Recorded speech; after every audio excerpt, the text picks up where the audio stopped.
I am Professor H.O. Srivastav from WDF University, which has been established with a mission to achieve SDG goals by providing professional courses for continuing education and lifelong learning.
किसान भाइयों, कटिहार जिले में मत्स्य पालन विषय के अंतर्गत हमने पिछले भाग में जाना था कि मत्स्य पालन कटिहार जिले के लिए कितना उपयुक्त है।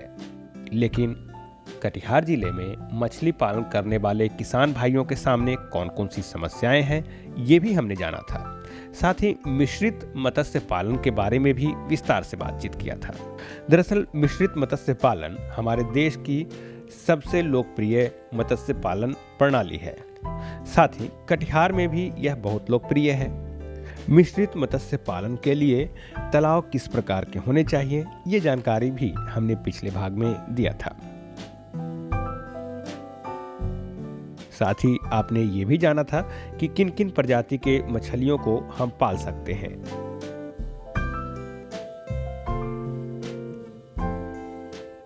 चलिए अब आगे की बात करते हैं। तालाब के चुनाव के बाद अब बारी आती है प्रबंधन की, जैसे जीरा को कैसे डालें और जीरा डालने के बाद मछली को कैसे पालें। किसान भाइयों, जैसा कि हमने पिछले भाग में भी बताया था कि कटिहार जिले की अधिकांश तालाबों में कीचड़ भरे हुए हैं, उसे निकाल दिया जाना जरूरी है। साथ ही तालाब से अनावश्यक जलीय पौधों को भी बाहर निकाल दें, जिससे कि मछली के भरण पोषण में किसी भी प्रकार की दिक्कत उत्पन्न न हो। इसके लिए हमको तालाब का सही प्रबंधन करना बहुत ही आवश्यक है। तो सर्वप्रथम हम लोग क्या करते हैं, तो प्रबंधन को 2-3 भागों में विभक्त करते हैं। एक है जीरा संचय पूर्व प्रबंधन और जीरा संचय पश्चात प्रबंधन। तो जीरा संचय पूर्व प्रबंधन, जैसा कि मैंने पहले भी कहा कि तालाबों में अत्यधिक मात्रा में सिल्ट जमा हुआ है। हमारे बिहार में, इवन कटिहार जिले में भी यही समस्या है कि तालाब पुराने हो चले हैं, सिल्ट अधिक जमा है। लेकिन वो सिल्ट अगर निकाल के अगर बगल के खेतों में डाल दिया जाए तो वो फसल के लिए बहुत ही उपयोगी एक खाद का काम करता है और फसल उत्पादन बहुत बढ़ सकता है। लेकिन जो हमारे तालाब के लिए एक दुश्मन है, तो इसलिए आवश्यक है कि जो भी पुराने तालाब हैं उसमें से सिल्ट जो मोटा मोटा कादो जम गया है उसको निकाल के बगल के खेतों में डाल दिया जाए। और उसके बाद है कि उसका प्रबंधन फिर स्टार्ट करना है। अगर जिन तालाबों में सिल्ट काटना संभव नहीं हो, उसमें पहले से मौजूद बहुत सारी वनस्पतियां होती हैं, जलकुंभी और बहुत तरह की वनस्पतियां, जलीय वनस्पतियां हैं, उनको तालाबों से निकाल लेना चाहिए। तो एक तो उसके लिए निकालने के लिए केमिकल विधि है, जिसकी हम अनुशंसा नहीं करेंगे क्योंकि उस केमिकल्स के प्रभाव से जल की क्वालिटी खराब होती है। इसलिए इसको यांत्रिकरण के द्वारा या खुद हाथ से या खुद मजदूर के द्वारा उस जन वनस्पतियों को तालाब से बाहर कर लेना चाहिए, साफ सुथरी कर लेना चाहिए। दूसरी है कि पहले से जो प्रमुख बहुत सारी शिकारी और अनावश्यक मछलियां हैं उनको भी तालाब से निकालना बहुत जरूरी है। तो अनावश्यक मछलियों को निकालने के लिए चाहे तो बार जाल चलाइए, लेकिन अगर तालाब बड़ा है तो जाल से सारी मछलियाँ निकल नहीं पाएंगी, जो अनावश्यक मछलियाँ हैं। क्योंकि ये अनावश्यक मछलियाँ क्या है, आपको जो रोहू, कतला, मृगल जो भी जो आप स्टॉक करना चाहते हैं तालाब में, जो लाभदायक मछलियाँ हैं, उसके साथ कंपटीशन खाने में, शिकार कर सकती हैं उसका, तो इसलिए इनका निष्कासन बहुत आवश्यक है। तो दूसरी तरीका है कि आप जो इसमें विष का प्रयोग करें। तो विष में जो है तो सबसे सर्वोत्तम विष माना गया है महुआ की खल्ली को, या कोई भी जो कार्बनिक जो सड़ने गलने वाली जो खल्ली है, जो विष है, वो खल्ली तालाब के लिए सबसे सर्वाधिक लाभप्रद है। तो वो जैसे महुआ की खल्ली आप 2500 किलो प्रति हेक्टेयर तालाब में डालते हैं, तो वो से सारी मछलियां मर जाएंगी, और उससे मरी हुई जो अनावश्यक जो मरी मछलियां वो खाने के उपयुक्त होती है। और ये महुआ की खल्ली डालने के लगभग 21 दिनों के बाद, 3 सप्ताह के बाद वो तालाब में जीरा संचय के लायक हो जाती है। और महुआ की खल्ली तालाब में एक बहुत ही लाभदायक खाद का काम कार्य करता है। इसके साथ साथ जो सड़ने गलने वाले बीज हैं, एक तो टी सीड केक भी होता है, जो मतलब चाय की बीज की जो खल्ली होती है, फिर आपका कॉटन के बीज की खल्ली होती है, वो भी 50 से 100 किलो प्रति हेक्टेयर आप अनावश्यक मछलियों को मारने के लिए उपयोग कर सकते हैं। और अगर केमिकल की बात करें तो जो विषय बहुत लाभदायक है तालाब के लिए, वो है ब्लीचिंग पाउडर। ब्लीचिंग पाउडर भी आप 200 से 250 किलो प्रति हेक्टेयर अगर तालाब में डालने से मछलियाँ आपकी मर जाएंगी, और वो 1 सप्ताह से 10 दिन के बाद जो तालाब जीरा संचय के बहुत ही उपयुक्त हो जाता है, और वो मछलियाँ खाने के लायक होती है। तो इन अनावश्यक मछलियों को निकाल लें, जलज वनस्पतियों को निकाल लें। तालाब में उर्वरक का प्रयोग, तो सर्वप्रथम जो है चूने का प्रयोग तालाब के लिए बहुत ही आवश्यक है। तो चूना जो है हम लगभग 500 से 600 किलो प्रति हेक्टेयर प्रति वर्ष रखते हैं। तो उसमें आप 20 से 30% लगभग 200 से 300 किलो चूना जो है आप तालाब में जल में मिला के छिड़काव करते हैं। उसी समय में आप जाल चला दें, उससे क्या होगा कि नीचे की जो मिट्टी है, नीचे का जो कादो है, जल में मिल जाएगा, और उसकी सारी विषाक्तता चूना के संपर्क में आके, ऑक्सीजन के संपर्क में आके खत्म हो जाएगी। चूने के प्रयोग के बाद आप गोबर का प्रयोग करें। गोबर जो है लगभग 15 से 20 टन या 10 से 20 टन का प्रयोग आप तालाब की कंडीशन के अनुसार कर सकते हैं। अगर तालाब बहुत पुराना है तो गोबर का प्रयोग कम करें, अगर नया है, आप सिल्ट काट दिए हैं, तो आप 15 से 20 टन तालाब में गोबर का प्रयोग आराम से कर सकते हैं। तो वो भी 1 साल के लिए 1 हेक्टेयर के लिए। तो इसका भी 20 से 30% मात्रा लगभग तालाब में डिफरेंट अलग अलग जगह पर जो है सो ढेर बना के रख दें, जिससे वो फिर धीरे धीरे तालाब में मिल जाता है। तो गोबर डालने के लगभग 1 सप्ताह के बाद यूरिया और एसएसपी आप तालाब में छिड़काव करें। तो यूरिया एसएसपी गोबर में समुचित मात्रा में जल के साथ घोल के तालाब में छिड़काव करेंगे, तो उससे क्या होगा, जू प्लैंकटन और फाइटोप्लैंकटन काफ़ी मात्रा में बनेंगे।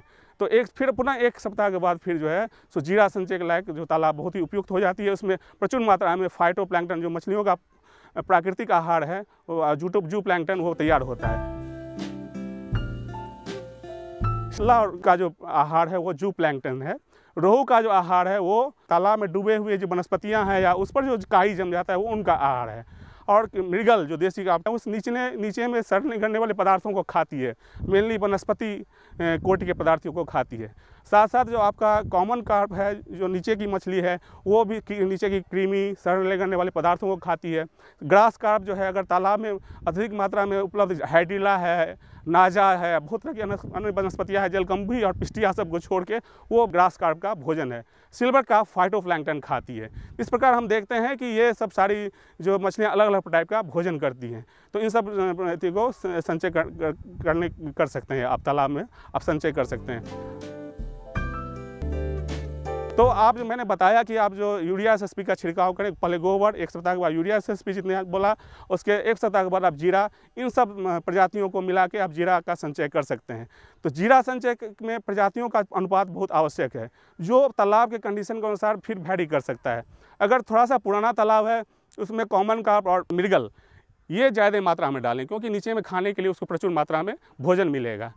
अगर थोड़ी नया तालाब है तो सरफेस की मछलियां जो हैं, जो आपको जैसे कि सिल्वर कार्प, कतला हुआ, या फिर रोहू भी डाल सकते हैं, लेकिन सिल्वर कार्प आप अधिक मात्रा में नए तालाबों में संचित कर सकते हैं। तो मोटा मोटी जो अगर अनुपात की बात करें, तो अगर देसी कार्प मछलियाँ आप अगर तालाब में संचित करते हैं तो 40% कतला, 30% रोहू और 30% मृगल।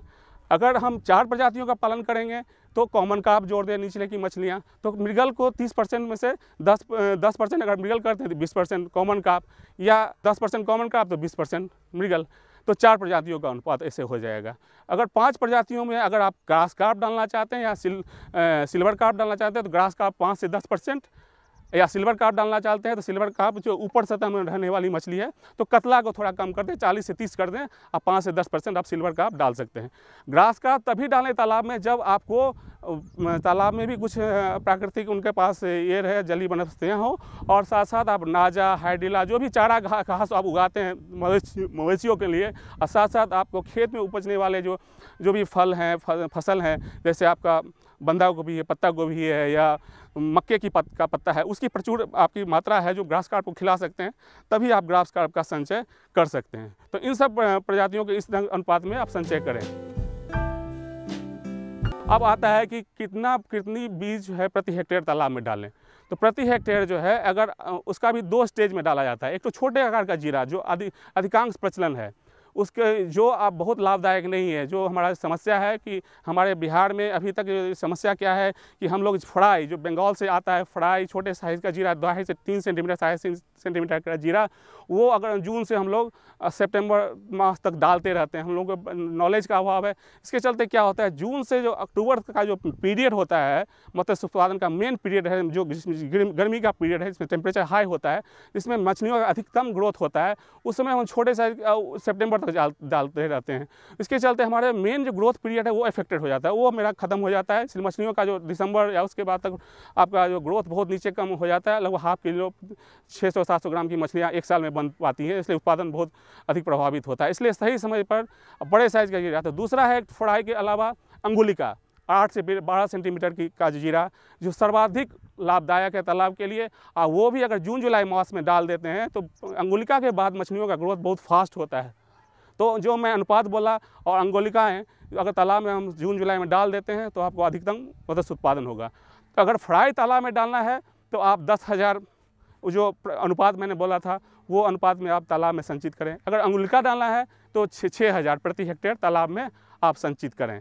तो उसके लिए संचय करने के लिए सबसे अच्छा समय है मॉर्निंग में, सुबह का समय, जब सूर्योदय होता है उसके बाद।